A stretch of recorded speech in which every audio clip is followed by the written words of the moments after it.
থাকে কিনা, ঠিক আছে কিনা?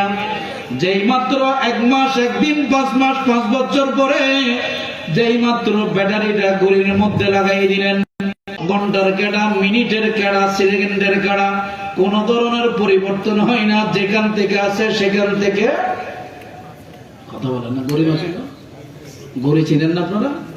ব্যাটারি ডুবাইলে মিনিট কি সবগুলো অটোমেটিক 12টার জায়গায় আসে নাকি যেখান থেকে আছে সেখান থেকে শুরু হবে?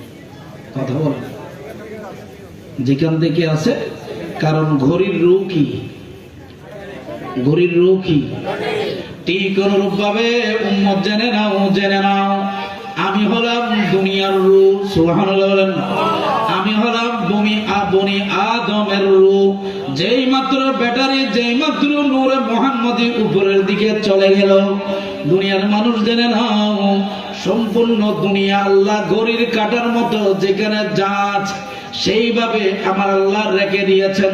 শুধু তাই নয়, আমি যখন মেরাজ থেকে বাইতুল্লাহ হয়ে ঘরের মধ্যে আসলাম, বাইতুল্লাহর সামনে আমি 2 রাকাত নামাজ আদায় করেছিলাম। নামাজের ক্ষেত্রে আমি ওযু করেছিলাম।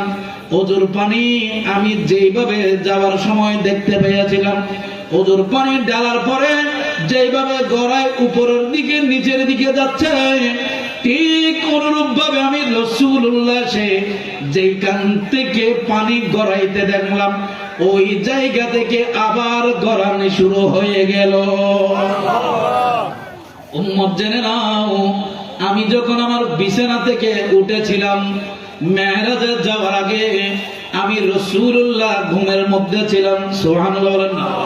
আর ভাই জিবরাইল যখন আমাকে বিছানা থেকে রেখে নিলেন, যে চাদরটা আমার গায়ের উপর জড়ানো অবস্থায় ছিল, আমি যখন চাদরটা নিজের শরীর থেকে নিচে রাখলাম, যেহেতু ক্যাশওয়ালা কম্বলের মতো চাদর ছিল, ওই ক্যাশওয়ালা কম্বলের মতো চাদরের মধ্যেও একটা আরাম গরম গরম ভাব থাকে কিনা?